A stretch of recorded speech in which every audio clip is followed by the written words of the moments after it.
Hello, I'm Dapper Dan Gavosden, and I own every issue of Amazing Spider-Man, including the annuals, which definitely count. And you know how I know they count, Mark, although this might be a bit of a controversy, is in Across the Spider-Verse, one of the annuals, Annual 21, is shown as a canon event. So if anything counts, it's got to be at least that annual. Wow. Well, I mean, you're coming in hot to start, Dan. I am Mischievous Marchinacchio, and I own every issue of Amazing Spider-Man, including the annuals. But I can't consider anything about a movie about someone who's not even supposed to be Spider-Man is counting. You know, like so. There you go. Okay, all I'm right. coming in with the Well, spoilers. okay, all right. Well, that's where we're at. Okay, so welcome to the Amazing Spider Talk, the show where two fans and collectors uncover the strange, fun, and fascinating history of the Spider-Man comic and movie universes, or multiverses, Spider-Verses. I forget the exact thing that Miguel says in this movie that is unpronounceable, but either way, thanks for joining us for this review episode of the Amazing Spider Talk. Are they referred to as Quetzalcoatls? No, Mark. Okay, anyway, if you want to swing along with us on our journey through Spidey's past, present, and future, subscribe to Amazing Spider Talk on your favorite podcast app, and of course, leave us a review to help spread the word about our show. If you're not a member of our Patreon, you'll get that joke in about 3 months. Either way, this podcast exists because of the support of our Patreon members. Think about that. You could join the Patreon and understand that joke straight away.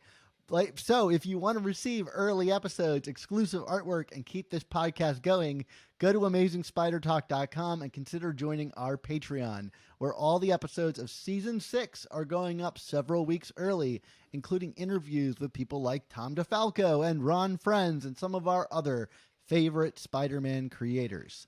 Today on the show, Mark and I are going to be discussing our thoughts on Spider-Man Across the Spider-Verse in full spoilers.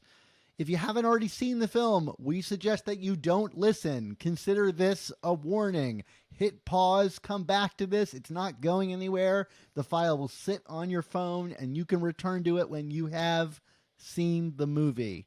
If you are on the fence about seeing the movie, we both think the film is well worth your time and should be seen without spoilers. So again, go see the film and then come back here for our thoughts. If you haven't seen the film at this point and you continue watching, this is the last warning we're giving, and I think that's probably a really bad choice on your part. But I can't stop you. I am surrendering to destiny. You may be destined to listen to this. So here we are, Across the Spider-Verse. Mark, it's been almost 5 years since the release of Into the Spider-Verse. And a lot has happened in the comics and movie space since then. But I think that film is kind of generally regarded as like if not a sea change in the Spider-Man cinematic universe, a sea change for like American animation from major studios.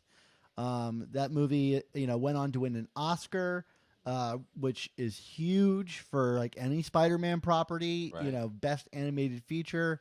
It's like, I think the world has slowly come around on how wonderful that film is. Our conversation today is going to be a little bit looser than our normal conversations. We're just going to talk about the movie. But I am curious, Mark, what were your expectations going into Across the Spider-Verse? It's funny. Like, yes, I mean to kind of echo what you just said. I mean that first movie was such a cultural touchstone. And actually, I mean, like, I was very fortunate when I saw the first movie because I was able to go see a critic's preview with Available Allen at the time when he was in New York City.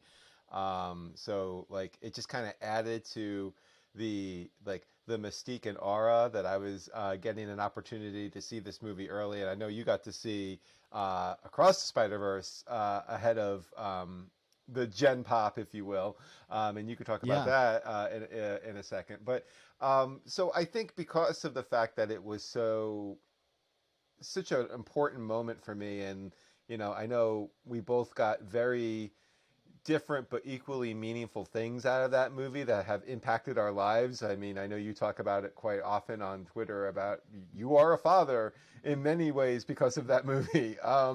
Yes, yeah. You know, in terms of expectations for Across the Spider-Verse, I mean, quite honestly, I went into this like looking, you know, with the expectation that I would enjoy it, but like I was prepared to not love it the way I love the first one, because I just find that it's so challenging for lightning to strike twice when it comes to something like this, as well crafted and you know, excellent as it may be made and what went into it. And you know, it's you know, from the looks of it and from everything I've read about it, I mean, this was a true, you know, endeavor to get this movie done.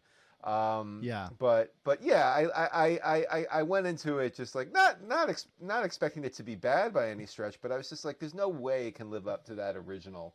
And you know, it's in some ways I think it surpassed the original, but in other ways where I think when you get to the heart and soul of it, it didn't. And we'll talk about that as we go along. But like, you know, like I don't know, am I being too much of a downer and leaving with saying, I wasn't expecting it to be like, you know, the end all be all. I don't know. Well, no, my expectations were similar. I went over this on my spoiler-free conversation about it, but you know, my greatest fear was always that the joy. I think what made Into the Spider-Verse special was nobody at Sony was really paying attention to this movie. Yeah. You know, it was this little animated project that, like, from a really small animation studio. I mean, their movie prior to Into the Spider-Verse, let's remember, was the Emoji Movie.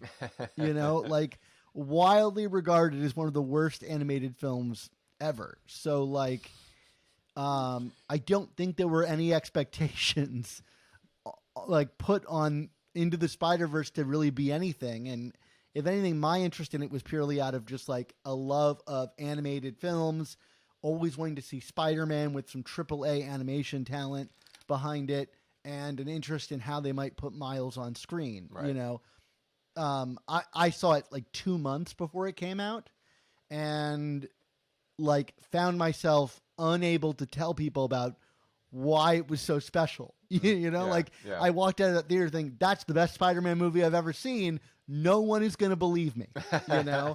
And I think for the most part, that remained somewhat true, at least during its time in the theaters. Like, as of right now, we're recording this after the first weekend of Across the Spider-Verse being out in theaters, and it made more money in its first weekend than Into the Spider-Verse made in its entire run domestically. Yeah. So it's like, this was a real word of mouth, Netflix, streaming, Blu-ray movie, like of the kind that I think doesn't even exist really anymore. Like, that idea of like a movie having a second life is incredibly rare now, because most stuff gets lost in, you know, the stream or disposable. And yet this one movie really like hung around. And so when it wins an Oscar that ups its, you know, place in the culture as well and gets more eyes on it, like, what is this film that just won an Oscar? Could it really be that good? So to get to my fear was that, well, now it's this thing, Right. and Sony is going to start, you know, sticking their fingers in it a little bit and undermine its effort, or the artistic purity of it. And I think there are some very small signs of that. But overall, I think this is an incredible artistic achievement. I think, in alluding to what you said, in ways it's superior than the original. I didn't really think there were ways that a film could be artistically superior than the original. I mean, I just couldn't conceive of it, because that animation seemed already like 20 years ahead of its time. The animation in this movie is the most beautiful animation, the most wildly experimental that I've ever seen in my life. I just got back from seeing it again a second time in the IMAX, and if you have an IMAX near you, a real IMAX, I cannot stress enough, Mark, you got to go up to 72nd Street. You know, I can't stress it enough that you go see this movie in IMAX. So that's where it really soars to me. The question is, I think the first one's script is also a masterpiece. And for me, the script in this one is almost at that level, and in some ways has a lot more stuff that I like that's at that level, but I don't think it lands the third act in the way the first one lands its third act. And that's just might be inherently because it's a movie that's split in half in some ways. So anyway, those are my big points. Is artistically triumph. Yeah. Script a little bit shaggy. Yeah. Well, I was about to say, I mean, the fact of the matter is the 800-pound gorilla in the room here is that it is an incomplete movie. And I don't think that there's any way around it. And, I think even coming out of the preview that you saw of it, I think you were like, it's more Back to the Future 2 than Empire Strikes Back. And I agree with that 100%. I think that's the most apt comparison I've seen. Like, I remember going, I was old enough to go see the Back to the Future movies in the movie theater, Dan. So seeing the second one and the way it ended, and it was a similar reaction in my theater the way this, because I don't, not, shocker, spoiler alert, not everyone is as hyper online as most people who talk to us on Twitter and stuff are. So people didn't realize that it was a two-parter.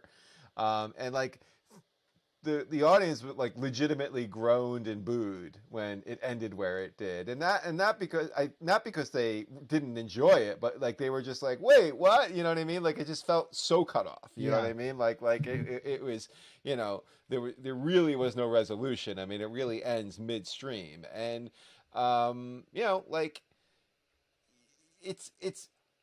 it is interesting. I do think we need to talk a little bit too about, and maybe this kind of ties into your initial question about expectations, but just kind of like how, not that people necessarily like are fake into this movie, because I don't think that's it, and I don't want to get into any gatekeeping about that. But like you said, like the first movie was, even through the bulk of its run and even through the Oscars, I feel like was just kind of like a bit of a secret to people. I mean, to put it in these terms, like the first appearance of Miles in the comic books, that didn't skyrocket in value after this movie. Whereas like all of the, like if you go to like Cover Price's top 10 hot books list, it's kind of like the Wizard top 10 hot list.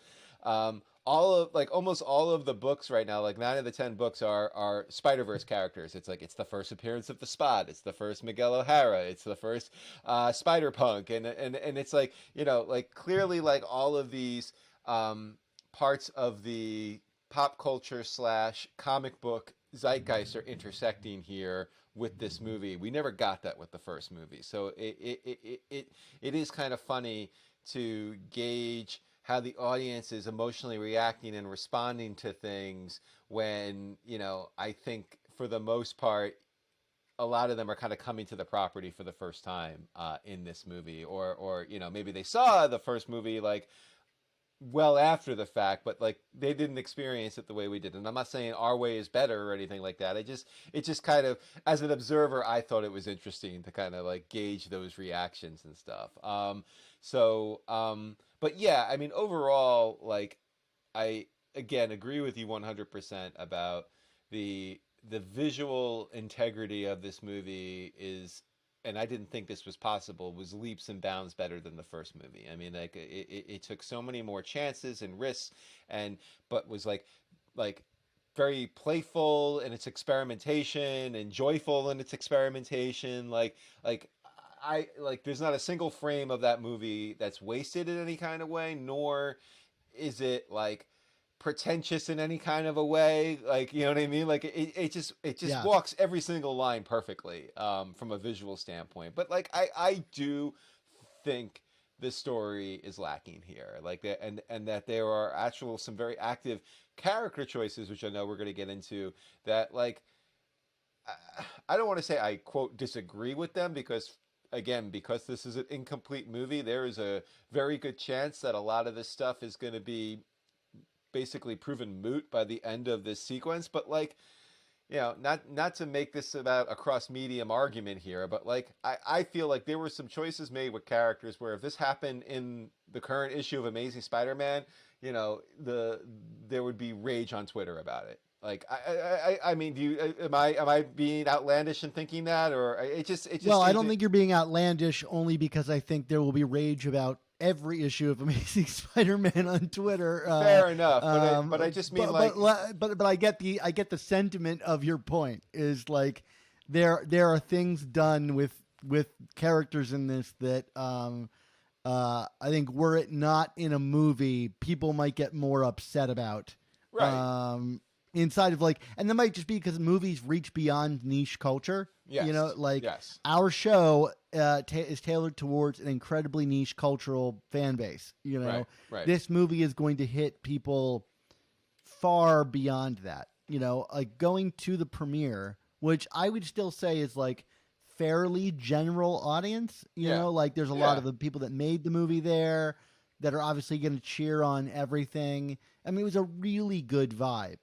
I got to I bumped into Dan Slott and said hello to him, and Brian Michael Bendis and Josh Keaton, and I had an extended conversation with Yuri Lowenthal, who wants to come back on the show when Spider-Man 2 comes out. Great. So like that was really cool. It was a neat celebrity spotting moment. Really honored to have been invited to the event. I have not ever been to a red carpet premiere in that way, though I think my screening of Into the Spider-Verse was like a month and a half before the actual red carpet premiere. Yeah. But, but there's a big event around the red carpet. You get to walk down the red carpet, you go in, it was really wonderful. And like your screening, when it ended, everybody, like, there was a gasp. I don't think people were willing to say no to an audience full of the makers of the movie. Right. But there was an audible gasp. But afterwards, the mood was kind of immediately, this is the best Spider-Man movie ever made. And I felt really kind of weird about that as I was, ferreting my own thoughts around in my head. I was like kind of disappointed in the movie initially. But I've seen the movie again, and as time has gone on, I've really warmed to a lot of it. But like you said, there are some things that are at the core of it that I really struggle with. So let's start with the positives. Yeah. Like let's each list like what are the things we really like about this? You want to take us started? What's something that stands out to you that you really like? Oh, I mean, there is a lot. I mean, like like from a broad based standpoint. I mean, like, and I think to put it to back the claim that it's the best Spider-Man movie ever, which I actually don't believe, but like to kind of give credence to that is the idea that this is the ultimate love letter to all things Spider-Man in every facet of pop culture. You know what I mean? And like, like if you are someone who eats, sleeps, and breathes Spider-Man, the way we do, or frankly, even more than we do, because there are times where I'm just like, hey guys, it's just a comic book character. Can we just relax? but I'm a natural crank, so that's what I do. Mark, have you read my Easter eggs list? Yeah, exactly.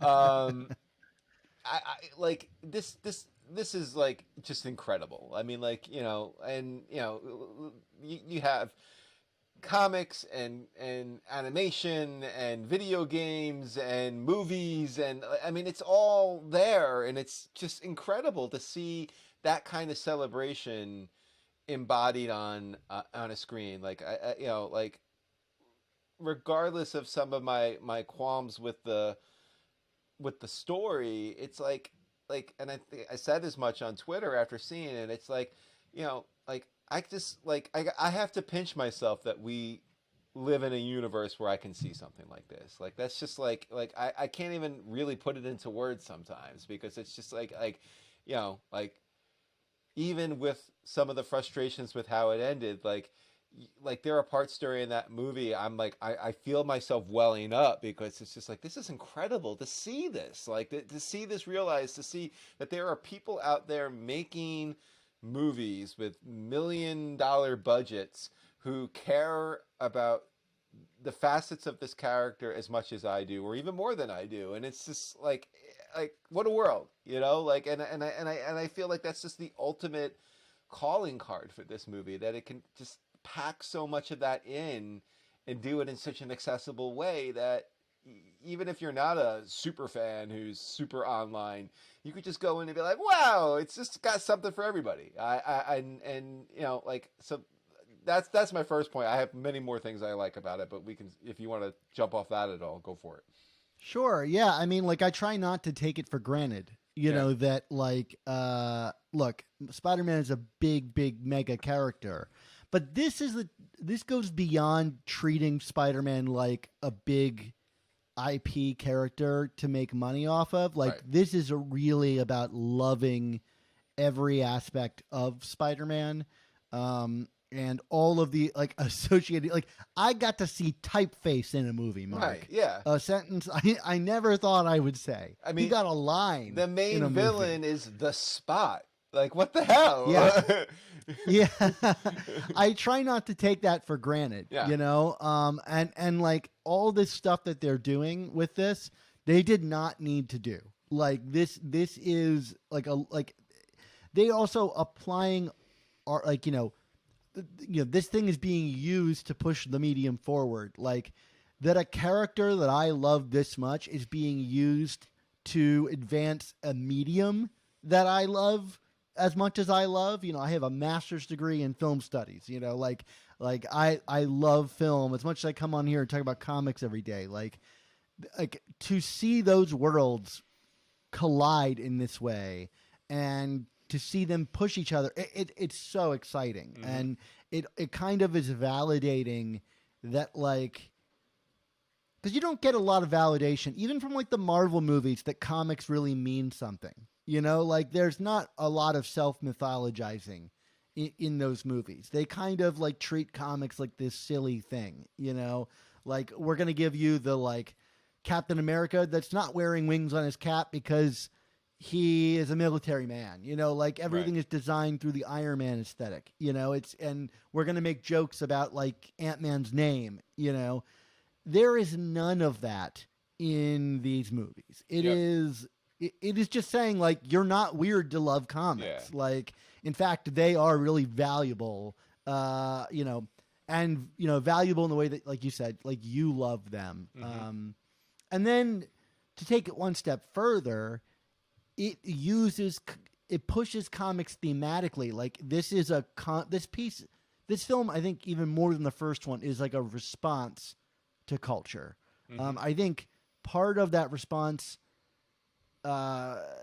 comes in the form of an artistic license that I think hurts some of the characters in the film, but it is still offering a vibrant cultural response to the character of Miles Morales and the backlash to the character of Miles Morales. And it's interesting for us in the place that we're at is because like some of that backlash to Miles Morales really came when you and I were starting our show. Mhm. It was one of the things that kind of pushed us, like seeing the internet be that toxic and then that toxic again for Superior Spider-Man. Really, like, we wanted to carve out a different space for the character in pop culture, and to see this movie kind of echoing that in some way and saying, like, the whole theme of this movie is Miles saying, like, you're going to reject me. I don't care. I'm going to do it my own way, you know? And frankly, I think that's what comics should really say all the time, you know? But I found that particularly moving, like as a comic fan and a fan of Spider-Man, to see that statement made in a movie like this.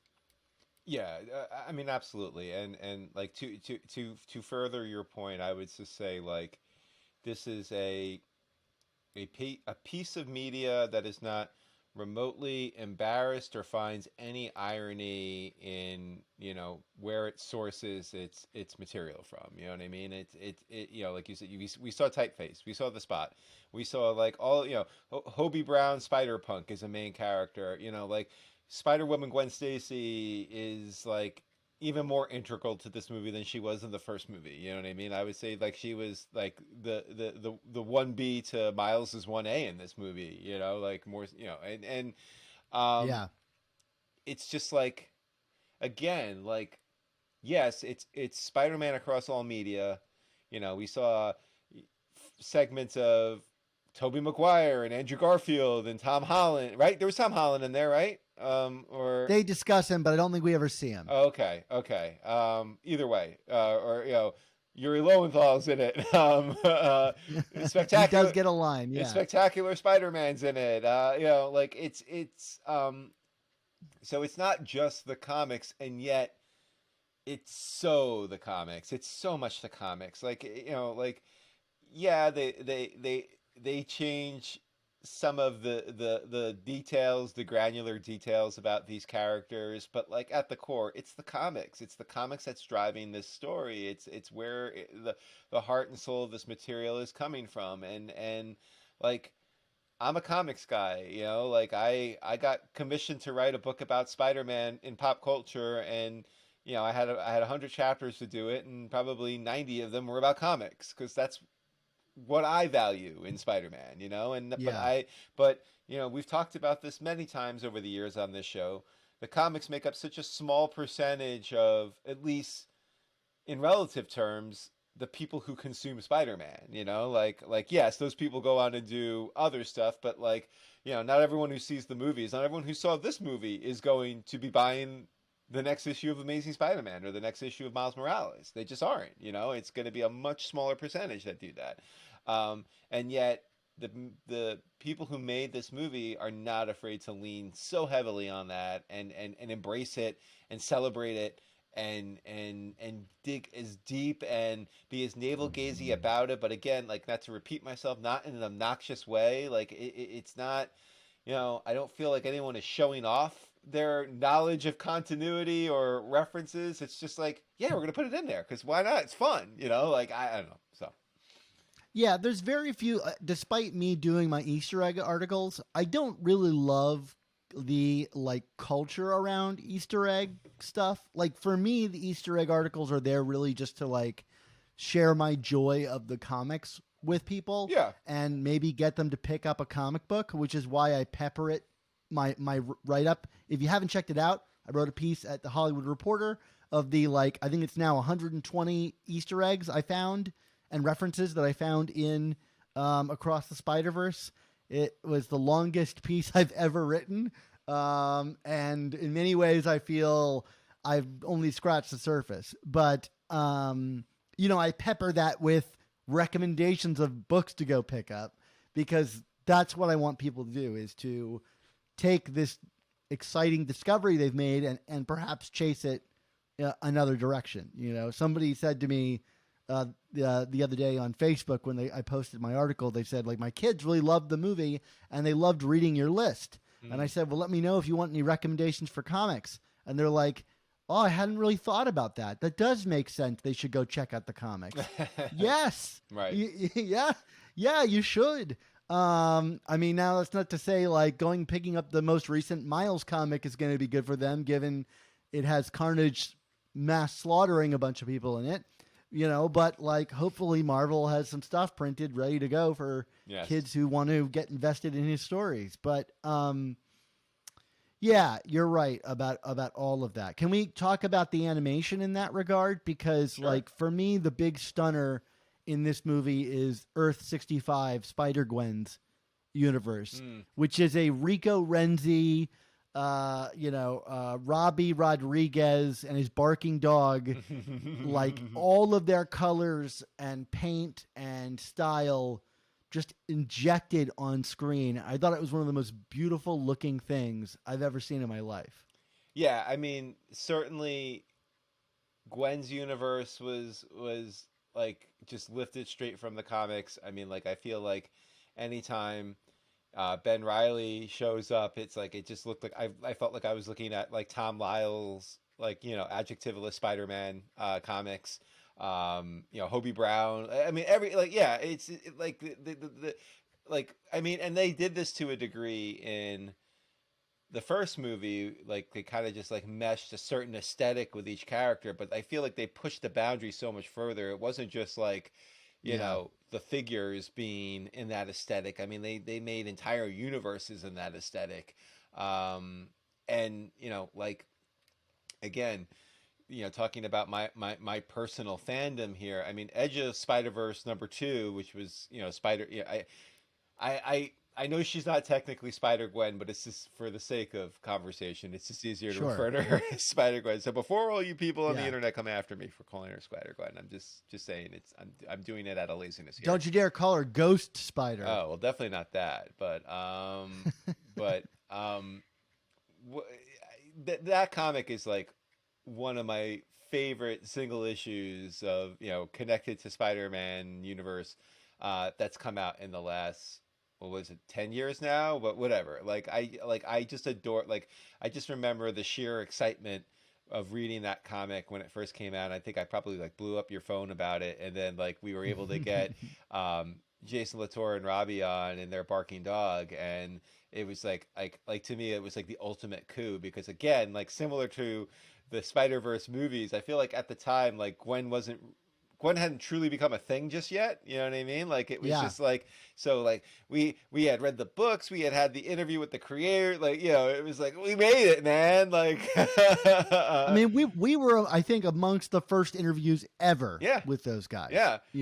So that was really exciting. And then to see that single issue translated to screen line for line here in the movie. I mean, it's literally word for word, it was really incredible. Just, and Daniel Pemberton's drum score for Gwen that she's doing at the beginning with the Mary Janes that comes back at the end to I get my new band together and she's got all the spider people.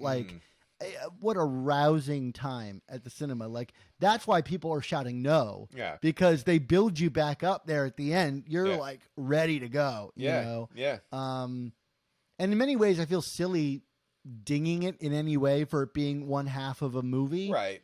Really. There are some minor arcs that get paid off, right? Yes. And they were much more satisfying for me a second time than the first time. But this only exists in this state for 10 months, in 10 months, we're going to have the sequel, so there's a very short time in this movie's existence that we won't have the follow-up to it. And then if it sticks the landing, this is like a 5-star trilogy all the way straight through.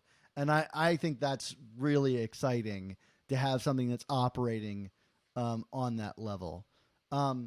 One of the other things I wanted to talk about the movie is thematically the idea of parenthood.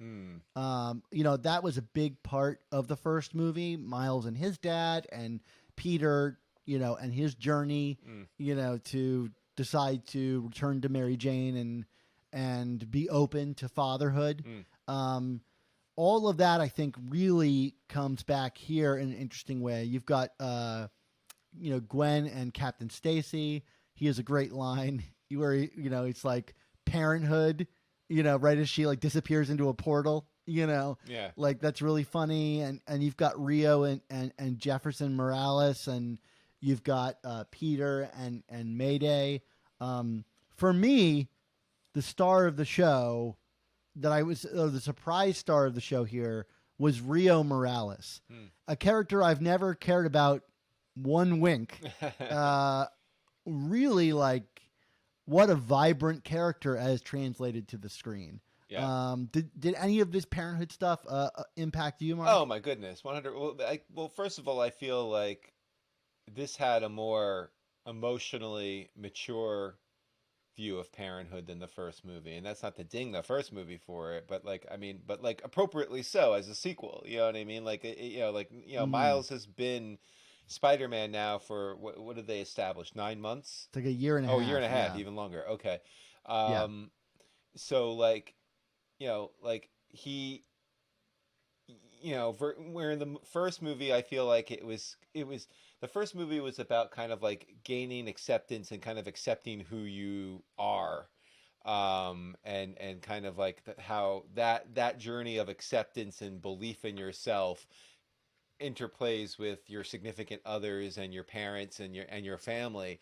Whereas I feel a lot of the themes of this movie were connected to the idea of now that you know who you are, how, does that drive away, or does this being who you are put a wedge between you and your loved ones? I mean, like, like that speech, and I know it was in one of the trailers, so it was, spoiled for me in that regard, but like it in the theater, it hit me with the same emotional level as when I saw the trailer about, like, I need you, like, I can't, basically Rio being like, I can't protect you anymore, so I need you to promise you're going to protect that little boy inside yourself. And like that, as someone who has lost his mother, like that line just wrecks me. You know what I mean? It's like that sense of, having to go out and be a grown up, but part of that maturity is also protecting that child within. And like, like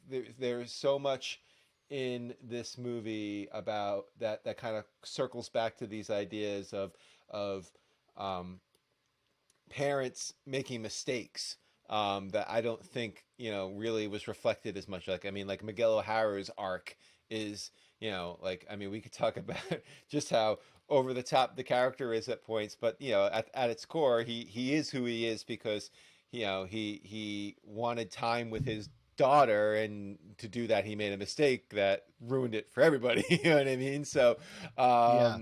and like, you know Jefferson is trying to advance himself, but still trying to keep that bond to understand Miles, and is failing to do that. Like it's just potent stuff. And like, as someone who is now the father of an 11-year-old, and let me tell you, I mean, not to scare you, Dan, but like, when they get older and they start having their own ideas and thoughts and beliefs and stuff, it's tough, because it's like, because you're just like, where's the little twerp that just cried and pooped all the time? They're not there anymore. So like, it's in the ways that I think the first movie impacted me personally, in terms of like that need to take risks, to take the leap of faith. It's funny, like, I know leap of faith for you led to parenthood. Like, leap of faith for me, like, I took that to like take more personal risks in my personal life and my career, and you know what I mean. Like, I was like, no, sometimes I'm someone who wants to know what the board is going to look like, and where every movie is going to end up, and that movie, and that taught me to kind of just free myself of that, and to take the leap sometimes. But this was a little more potent, because it like, there that uncertainty remains, but it's an uncertainty that's kind of laced with the ideas of failures, and the ideas of disappointment, of not being the person you thought you were to someone else, or to not being the hero that you thought you were. And it's just really, like I keep saying, really powerful stuff for me. Yeah, and I'm at a very different part of my kid journey than you. As you said, I'm talking to you deeply from diapers and drooling and crawling land. My son actually began to crawl just a couple days before I saw this film, and so seeing Mayday on the screen in a very similar like developmental stage as my son, Right. was really wonderful. I really connected with Miles and Peter B. Parker in the previous film, and so seeing Peter there explicitly saying to Miles, "I have a kid because of you," Yeah. which was my journey, Right. like, immediately wrapped me back into the arms of that character, and where he is at. Just seeing where he's looking over his daughter's crib and says to Mary Jane, am I equipped for this? Like, can I handle this? And she basically tells him, like, an extension of like, you handle things as Spider-Man, you have the skills to handle this too, but like, it's still a continuance of that leap of faith idea. You would just have to kind of believe that you can, and like, that's where Peter's journey mirrors Miles from the first movie. Is Miles has to believe he can be Spider-Man, Peter has to believe he can be a father. Right. And in this movie, it says like, oh no, like those characters are still on that journey. Yeah. You know, Yeah. like Miles still has to believe that he has a place for being Spider-Man, and Peter has to believe he can be a good father. Although some of his choices in this film, as he points out, questionable at best. But Mayday does seem up for it. The image of her pulling that mask down over her face at the end of the film is very funny, and I wonder if we're going to get Mayday based action, but we will see.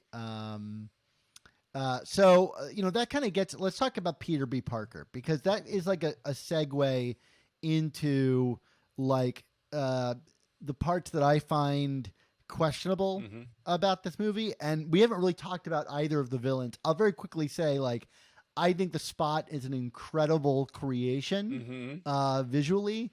That fight sequence throughout Manhattan or Brooklyn is tremendous, Right. and very fun. And when they begin to ramp up his powers, you can feel like it really does feel like he's becoming a threat, and he gets very scary looking. Right. You know, by the end of the film. But it is weird that they choose to just kind of like abandon him halfway through the movie. Yeah. Like the threat kind of, it doesn't go away, but it very much shifts into phase 2. Right. Really quick thoughts on the Spot before we get into the Spider Society and the Miguel of it all. Yeah. I mean, yeah, it's for sure. Like, you know, like unlike the first movie, like the Kingpin is, you know, a constant presence in that movie, and I frankly I thought, you know, in terms of Spider-Man movies, both live action and otherwise, you know, the Kingpin is probably was one of the best rendered villains that has ever appeared in a Spider-Man movie, you know, from that first movie. Yeah. And I like you said, similar to like my overall thoughts about the movie, I think from a visual standpoint, the Spot was fantastic, but like, and you know, not to get into sausage making here or potentially get you in trouble, but I remember having a conversation with you several years ago where you were like, you know, you were having a conversation with someone about the movie, involved with the movie, and they were talking about like, yeah, I think we're going to really use the Spot. And you were just like, huh? And like, you were telling me this, and I was like, huh? And I'm still kind of like, huh? Like, okay. I mean, like, it was well done what was presented on the screen when he was there, and I thought Jason Schwartzman was hilarious. Like, I mean, like, it was great casting as well for the character for sure. But you know, there was still a part of me that was kind of like, and I know we had some cameos of other villains like Renaissance Vulture, but like I was just kind of who was great. Yes, by the way. Yeah. Yeah. But I was still kind of just like, we're gonna get a real villain here, right? Or like, you know, what is like, you know, I know we weren't gonna get Kingpin again necessarily, but like, oh, what about a Hobgoblin or another Doc Ock or or Venom or whatever? But no, we did the Spot, and you know, like I guess for me there is just kind of a suspension of disbelief going on here, and I do think they like. By the end, like you said, visually when they show him, he is kind of a presence of his own. But like, you know, for the great amount of his screen time early in the movie, I'm just like, I'm still like, it was hard for me to get over the fact that he just felt like a punchline to me, and like I had a hard time taking it seriously. Basically, is the bottom line. I do think by the time we get to Mumbattan, he is a threat. Yeah, like yeah. He's throwing portals that are warping people all over the place. Like, Yeah. you know, he's kind of like finding the potential as a villain that the Spot, I think we've all kind of suspected he has. Right. You know, that we've never really seen on the page. You know. There's something about seeing him rendered in this way that's so interesting, whereas everything else has like these great textures. He is really like you know, essentially nothing, you know, but you can still see his wireframe, like the sketchy hand-drawn wireframe underneath him. Like, and then the spots themselves, there's almost like felt like fuzzy like texture. There's something about it that I've never seen on the comic page that like makes him, you know, like somewhat of an interesting tactile creation. Yeah, by the end, I think he's absolutely terrifying looking. And obviously, he's going to be the big focus, I think, for the next movie. But I do think you're right. I think, like, thematically, I can make a tie for, like, why the Spot matters for this story, right? He is a guy who is also trying to insist a story onto Miles, right? He's saying, like, I am your nemesis. Like, I created you. Yeah. In ways we've seen, like, even the Green Goblin do to Peter, like, especially in the Ultimate one, where it's like, no, you have to fight me or join me because I created you. And it's like, I didn't ask for you to do that, like, please leave me alone, and so I think there is something there. I think it's a lot thinner than the Kingpin one, which is like about a guy trying to, like, undo a mistake in his past by putting everybody else's lives on the line. Right. I think that motivation is clearer and more interesting to me. But as, like, a visual threat, like, it's clear that he was chosen because the portals thing makes sense. Yeah. To, like, be the thing that threatens the multiverse, and visually it's very exciting for an animated movie to work with the Spot. I mean, it certainly works better than I would think, like, Moreland would have worked in this consensus. You know what I mean? But it's still, like, I had a hard time resolving in my brain, like, oh wait, no, this is the Spot, and we're meant to take him seriously. You know what I mean? Like, it's just, I hate to be that way, but I'm just being honest, Dan. So moving on from the Spot, let's talk about Miguel O'Hara, who I think kind of, like, quickly becomes the secondary or main villain of this movie, or maybe maybe the chief antagonist, the way J. Jonah Jameson was in the comics for Spider-Man. Like. Yeah. So obviously, Miles goes to the Spider Society in Nueva York, and Miguel is running this elite team of spider people. Who are basically safeguarding the multiverse from collapse due to these canon events. Man, when I saw the word ASM 90 show up on his wristwatch or whatever, and then show up actually on screen, like, that was a really jaw-dropping moment for me to see comics presented that way. I've never seen anything like that in my life. Right. Oh yeah, no, I mean, well, so what did you think overall of the quote unquote canon events? I mean, I don't mean to jump around, but I feel like we can't talk about Miguel until we talk about canon events, because I mean, to me, this is far and away the most controversial part of the movie. I feel two ways about it. Like, I mean, the big thing is this film's statement is incomplete. Yeah. Like, it seems like it's setting up. I mean, like, everything points towards Miles revealing that all of this Destiny stuff is mumbo jumbo that doesn't need to be adhered to, and that we can chart our own destiny. I mean, even the use of the word canon, I think, is very intentional, right? Like, you could say any other word there, but canon has this sort of, like, nerdy, annoying, push up your glasses by the brim kind of quality to it. Like, I don't think you and I even talk about canon very often on the show. It just has a real negative connotation to it. Like, oh, but the canon says what? Right. Right. Well, like, I mean, I have had conversations with people who, are very, passionate about the marriage of Peter and MJ, and I ask, well, if you liked that coupling so much, why didn't more people buy Renew Your Vows, like the second version of it, when it was Jerry Conway and Ryan Stegman? And their response to me is, well, it's not canon. And it's like, to me, it's all canon because it's all story. You know what I mean? It's all, to me, story is story. You know what I mean? Like, the flexibility to play with canon, and I'm talking, like, larger, not just related to this movie, is what makes storytelling so interesting, because it can just be a minor, break in the timeline that changes the outcome of something. And I feel like, the focus within this movie on what is predestined, and I agree with you. I tend to believe that it's setting us up for a conclusion of canon is bunk, but we get a very long monologue from Miguel in this movie, that reinforces the importance of canon, and so even if it gets nullified in a future installment, care and passion was put into this perspective, if you will, from a filmmaking standpoint, and it's just something as a consumer of this medium, I disagree with. I just feel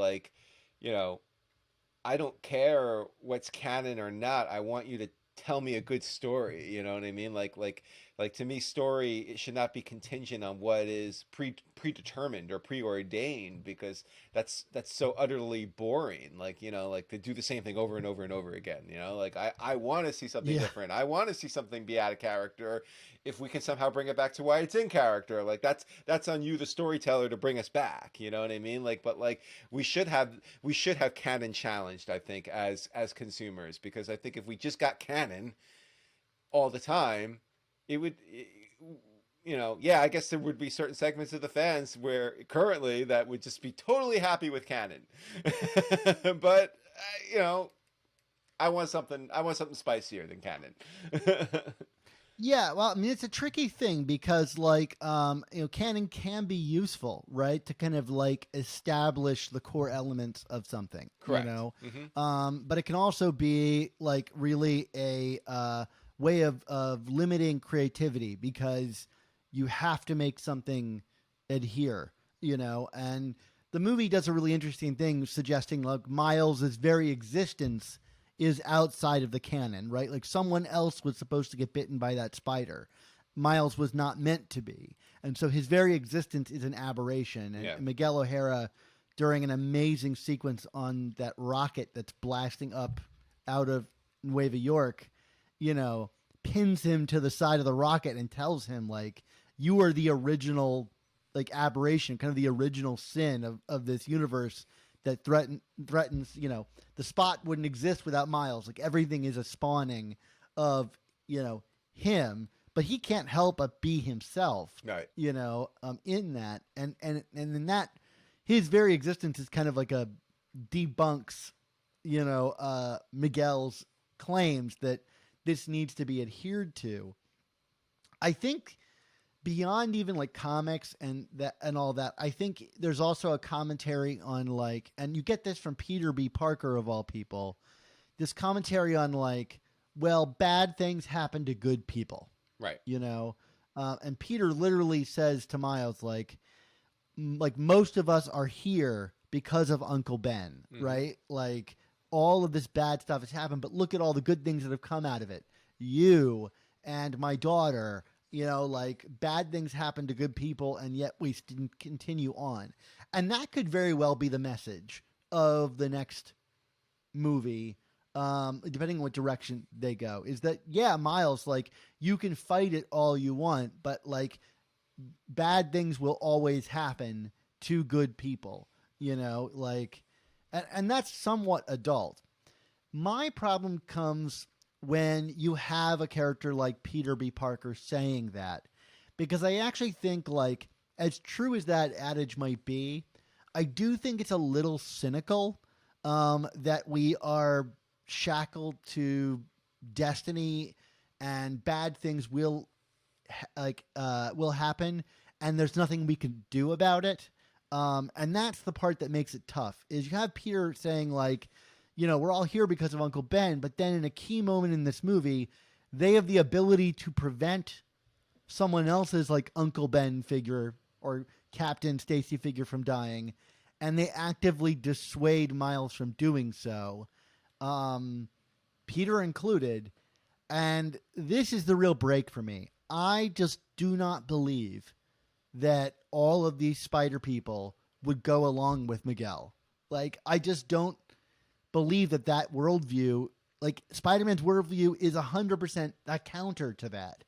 And even if it ends up being undone in the next movie, and by the end of this movie, Gwen and Peter have had realizations that they were in the wrong, which we can talk about. Um, I think that all of these characters were regressed in a way in order to make Miles's story more clear and stronger.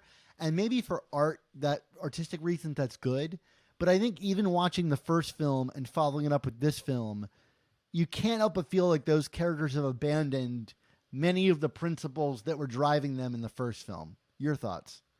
Yeah, no, I agree wholeheartedly. I mean, in terms of the regression point, I mean, like, I feel that, yeah, I mean, like, it negates it negates their emotional journeys from the first movie for sure. But like, to the larger point of, you know, this idea of um, that even for a period of time these characters going along with this, I mean, like, you talk about canon being a kind of a, maybe not the rule book, but certainly a guiding principle. I mean, and maybe this is open to interpretation, but I interpret with great power there must also come great responsibility, to mean that, like, if you have the ability to make a better outcome, you have to at least try. You know what I mean? Yeah. And like, that is a core tenet of who Spider-Man is that he believes, because he made that one mistake that one time, that he will always try and find a way to do better. So to tell me, like you said, that every one of these Spider-Man characters, where power and responsibility is a core tenet and frankly, quote unquote, canon, that they would just actively, like, it's not even that they kind of like were passive about Miguel O'Hara being like, no, no, no, this is how it has to be. I mean, like, the way it's kind of presented in the movie, it's like they've had conversations about this. They've had conversations about Yeah. this that goes back to the first movie. Like, it's like, like, and that to me is like, that's a sin in terms of like the character regression that you referred to, because it's like, if if that's supposed to be part of the context of their actions in the first movie, it kind of cheapens some of the emotional journey of the first movie. And I kind of like don't want to believe that's the case. You know what I mean? Like, I almost like want to retcon that away myself, because I'm like, nah, I don't buy that, because like it just didn't seem like there was such a purity to their journeys in the first movie. To say like this has been in the background the whole time, I think cheapens the journey, and yeah, it's regressive storytelling. So it really, um, you had, again, not to point you as Captain Spoiler here, because you really didn't spoil anything for me, but you Yeah. did. You said to me, uh, the night before I went to go see the movie, there are quote unquote choices that were made, and I was like, okay, and I really, up until that point in the movie, didn't know what you meant. You know what I mean? Like, there were Yeah. some points, I will admit, there were, like, until that point in the movie, there were certain parts where like I did feel like things kind of, the story kind of slowed down a little bit for me, and like I felt like in ever the so slightest way it was kind of dragging until they would bring in another character or whatever like that, and then but then it like starts picking up when they're in Nueva York, and everything seems to be accelerating, and then this happens, and I was like, that's the choice that Dan was talking about. Right? Like, I mean, no doubt about it. And it shocked me, and like that's the, to go back to what I said earlier in the episode, that's the point where it's like, you know like, there's so much teeth gnashing over, like, would Peter fight the Fantastic Four rather than just ask for their help, and blah blah blah blah blah. And yet, like, maybe this isn't true universally, but frankly, I see a lot of people commending this movie as an achievement, who are the same people who were criticizing ASM, and I'm like, how are you not calling out like them, basically, like, I feel butchering a core tenet of Spider-Man's moral code. You know what I mean? Yeah. So, but Yeah. and look, like, at the end of the day, I am not emotional enough about it to have it truly detract from my enjoyment of the movie, because again, it's art. I feel that, let the storytellers tell the story. You know what I mean? Like Right. you said, this could go in a direction where this is in a different thing. But like, in the moment, that's a shocking character choice to me. Like, not a deal breaker, but a shocking character choice. I mean, it is shock. It's shocking for the characters in the film. Like Miles' big revelation, at the top of the rocket is that Peter let slip that they'd had conversations about it. Like they knew about all of this before bringing him to Nueva York, and that they chose to keep all this from him, and that they knew that his father was going to die and were prepared to let that happen. Like, and that is really the breaking point for Miles that says, like, I'm leaving everyone behind and going back to my universe and basically like gonna tell my parents that I'm Spider-Man. And, he says, before he knows he's in the wrong universe, he says, something is coming for us and I can't stop it. He has put it all on the line for that. He does not know that Gwen and Peter, because they ultimately go back to their universes and realize their mistakes, right? Like Gwen goes back and reconnects with her father, who forgives her and, like proves that growth can happen and that he can cancel a canon event, right? Like him deciding not to become captain proves that the canon events aren't solid things, and that's where she realizes, wait a minute, I was really wrong about this.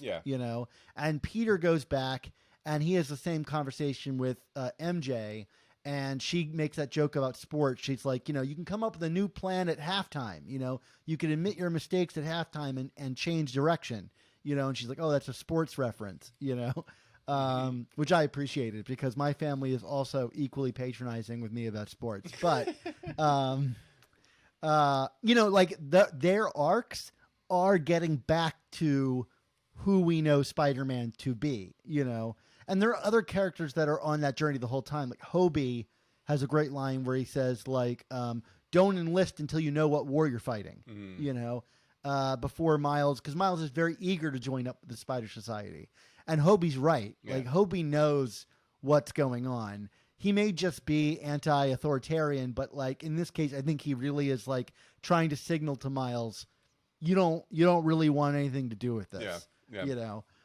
So there are those things there, and by the end, there's enough of them to form a team, which is going to be really exciting. But yeah, I'm like the weirdest thing for me is just that we went a movie to get that arc. Yeah. But that's the core of Spider-Man. Like I don't know that we need a movie to establish Spider-Man's moral code. Right. Right. Well, but I mean, images of the multiverse collapsing around them. Yeah. I guess it's a pretty good sales tactic. But yeah, I don't know. Well, in the MCU, we basically needed 3 Spider-Man movies to finally get like why Spider-Man is Spider-Man. So I mean, right, yeah.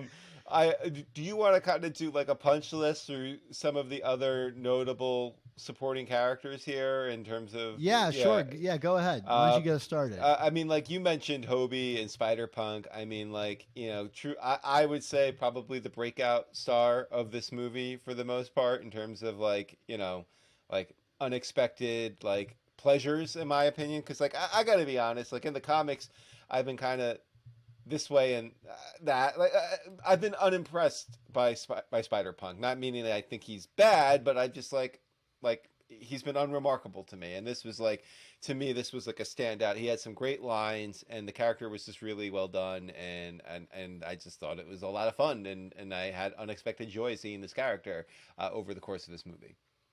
One of the most amusing things I've seen about Hobie is like seeing animators online be completely dumbstruck at like how they pulled off this kind of like living Sex Pistols cover. Yeah. That is Hobie. Like he's made out of, scraps of all kinds of things, and it's always incredible to look at.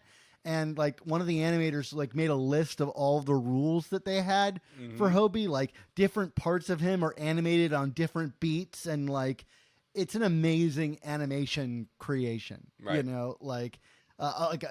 not an animator, but like every animator that's looked at this is like, this is black magic. Like however they're doing this is some kind of black magic. So I thought it was a really cool creation.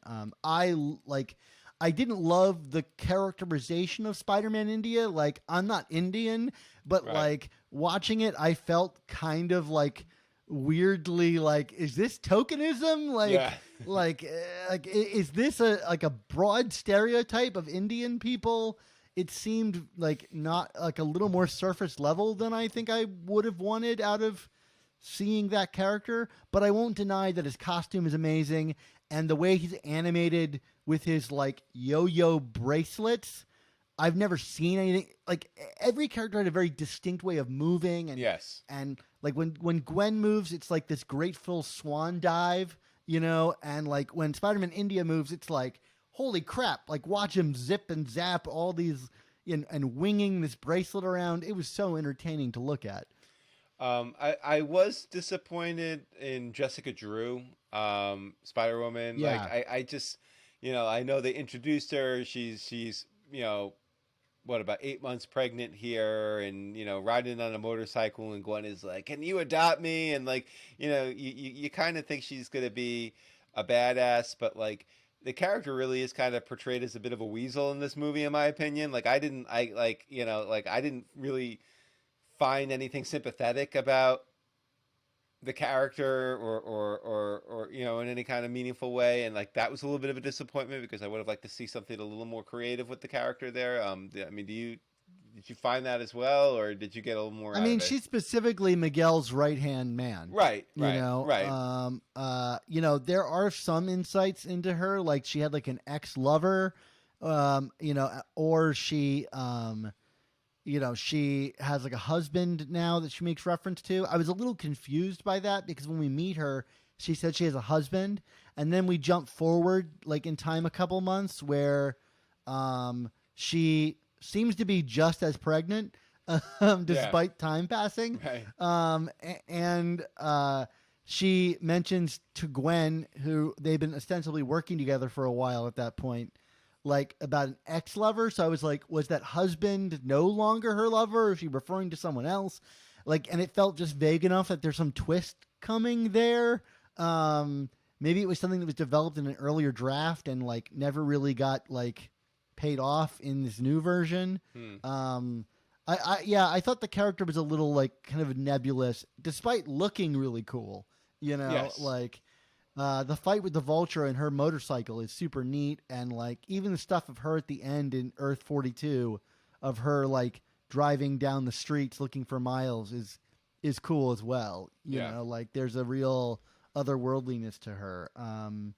But yeah, there's not much to that character. Yeah. And then of course there's Ben Riley, who God bless him. People have Ben Riley has his fan. I didn't mind the characterization, but like for those who don't understand what we're talking about, I mean, Ben Riley is kind of portrayed in this movie as being like a dumb '90s character, which I mean, my experience is he is a dumb '90s character. I I think this characterization would work better if it was like Kane Yes. rather Yeah. than Ben. Yeah. Like I he's agree. really acting like Kane. Yes. But that might be too obscure, for Right. people. Like, and Well, the design of Ben is much more iconic.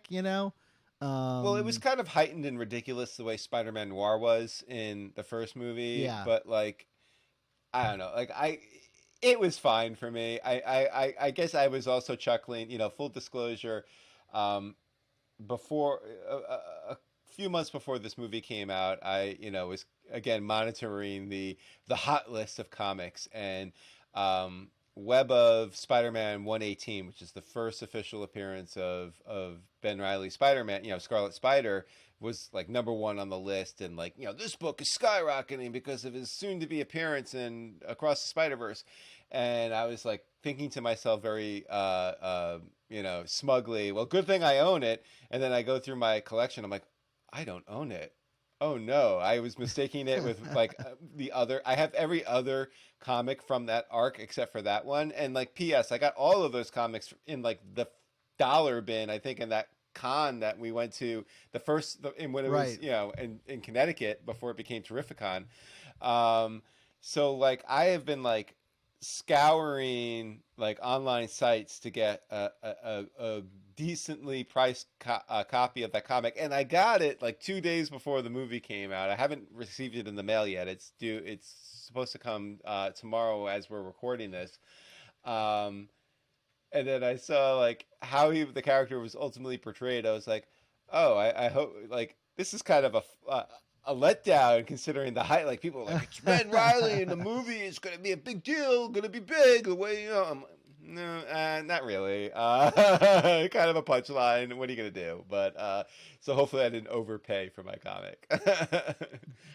Speaking of like appearances of things, was there a moment in the movie where you were like, I can't believe I'm seeing what I'm seeing? Like as a nerdy comic book Spider-Man fan, there's so many Easter eggs and references. Was there one that stood out to you in particular where your jaw just hit the floor? Well, I mean, typeface from I don't know if it was jaw dropping, but I was just like, whoa, like that's a pull. Um, I mean, again, you referred to some of them earlier. It's more of like how they incorporated the references, like the fact that like ASM 90 the way is a quote unquote canon event. You know what I mean? Yeah. That's the stuff that got me. Not so much a cameo or an Easter egg per se. It was more like how they integrated these, the comics and the movies in a way that like was very like kind of seamless and like not embarrassed of itself. But what do you have something in mind? I don't mean Well, to be. I'm curious if you saw this one because I thought of you the minute I saw it, but it's really there for a frame or two at best. When the Sony Pictures Animation logo is on screen and it's scrambling, it turns into the Amazing Spider-Man 300 cover. I missed it, and it just says Sony and all that stuff, but it's an exact replication of it.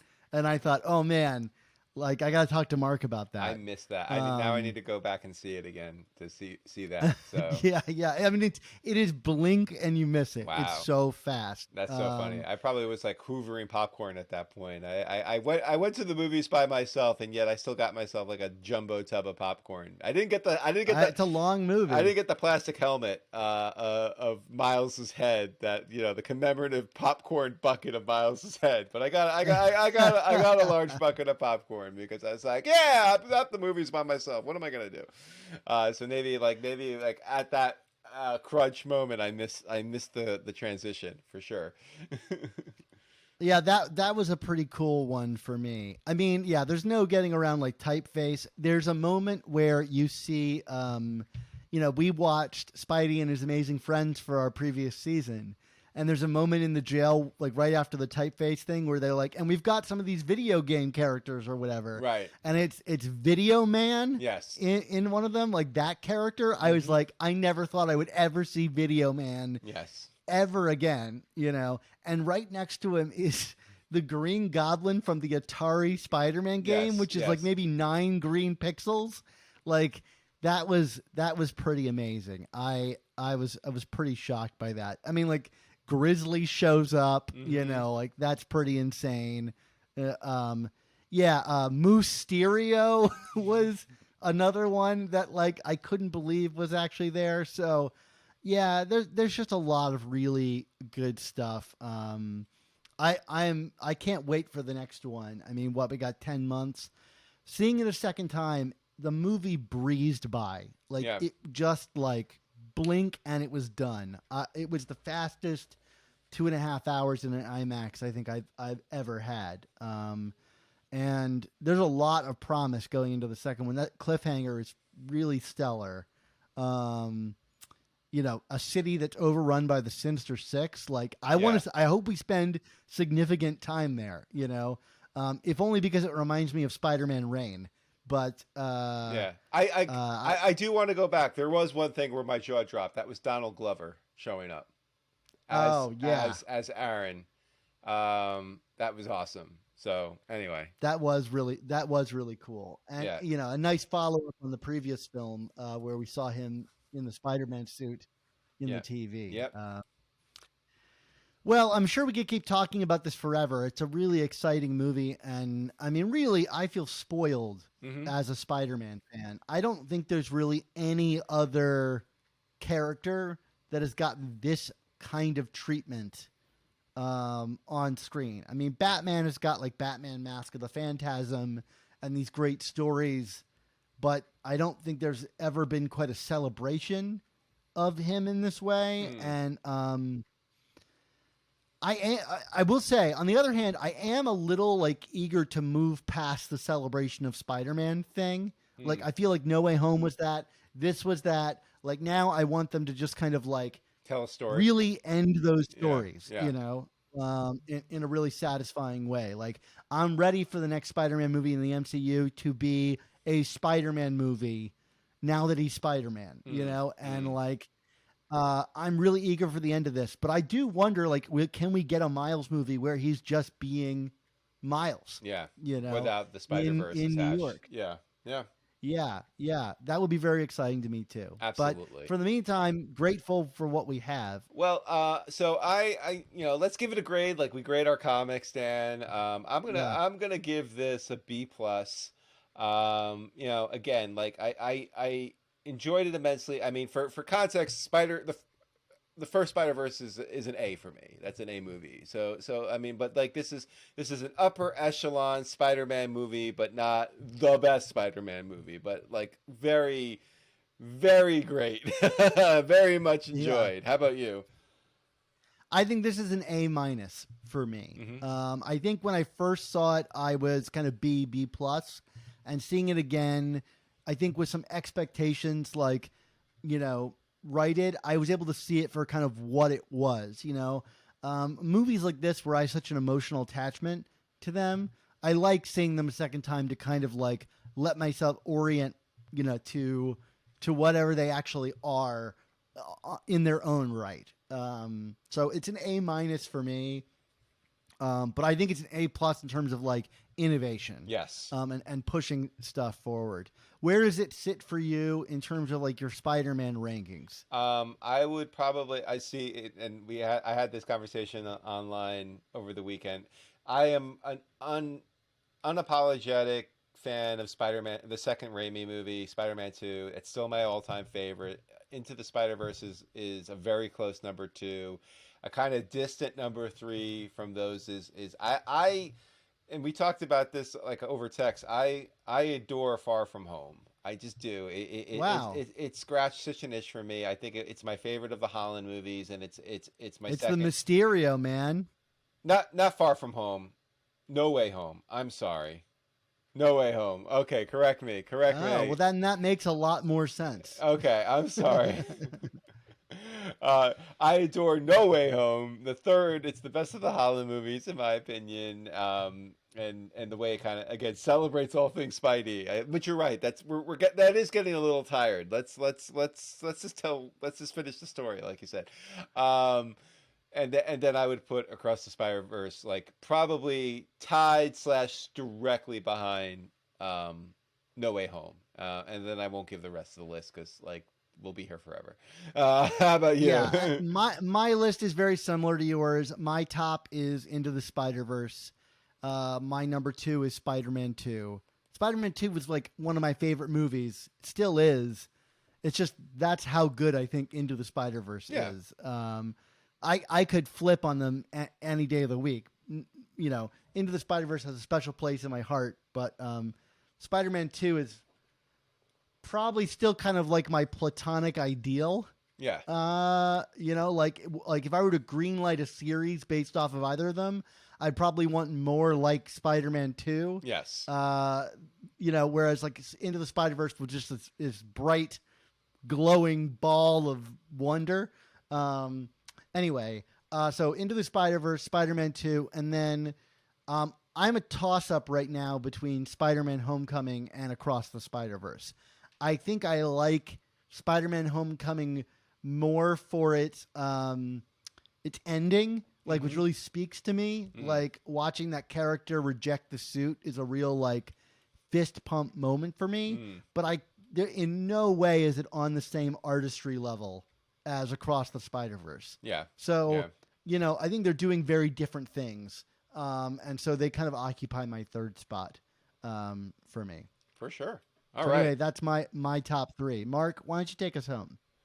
Well, it is that time, time for all good things to come to an end, including movie reviews as we do our comic reviews. So we want to say thank you to you, the listeners and viewers, for tuning into this episode of the amazing Spider Talk. Yeah, doing something a little bit different this time. Every once in a while, we talk about movies. But either way, this podcast exists because of listener support on our Patreon. For only $3.99 a month, you can help support our show's existence while getting early episodes like our comic book reviews, some exclusive artwork, and a ton of other bonuses. And for a limited time, I've been doing a 7-day free preview of the Patreon. So you can sign up and download every episode that's been locked on the Patreon and you've never seen, and then you don't have to renew it after 7 days. But we would love you to consider it. That's what keeps us going. And if you value our show enough to even give the Patreon a try, hopefully you'll hang around. Either way, we want to say thank you to everybody who already supports us and the work that Mark and I do. Plus, we want to issue a special thank you to welcome our newest patrons, Steve Southern, Ryan Humphrey, and David. Don't know David's last name? He's just David. And that's good enough for me. I mean, David, David is the one I've long assumed has been Bob Dole. I have my friend David, so maybe he's finally giving us money, Dan. I'll have to ask him. All right. Well, maybe we got Bob Dole on board. All right, Bob Dole. To download our earliest episodes, including interviews with legendary creators like JMD, Tom DeFalco, Ron Friends, Mark Bagley, and more, subscribe to our amazing Spider Talk Back Issues podcast on Apple Podcasts. So, Mark, until Foam Party actually becomes a disco, what's our motto? With great podcasts, there must also come the amazing Spider Talk.